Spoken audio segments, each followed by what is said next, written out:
se ukrcavaju se na ovaj famozni avion.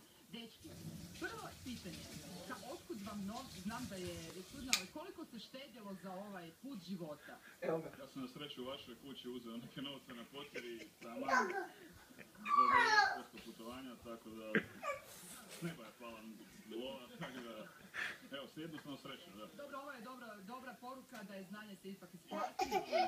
Slučajno ćete usvojiti. Gorane, vi? Pa dugo vremena je trebalo, ali toliko dugo vremena smo to i planirali, tako da sam se spremio. A još su ti troškovi jednom nego sukcesivno, tako da je na kraju ispalo da nije toliko veliko. Kako planirate ostati gore? Planiram otići na prvu utakmicu Sao Paulo i poslije idemo u Rio de Janeiro par dana i nakon toga u Manaus pogledati tu famoznu džunglu, da vidimo što ona nudi. Nećete biti smješteni, pitala sam to sad i Tomislava, čujem da su razne kombinacije u igri. Sao Paulo, prijatelj Portugalac od onog Reduta, sa jednogodišnjom čerkom, i naši se tamo na njegom, onda smo staviti najmili Lake Panene u Leblonu u Riju, 3 dana, 4 dana. Za spavanje ste uzeli? Ne. Sredstvo protiv komaraca, sredstvo za sunčanje? Jesmo. Dobili smo to sve u paketu, smo utrpali i tablete i svega. I za Možemo prognoze.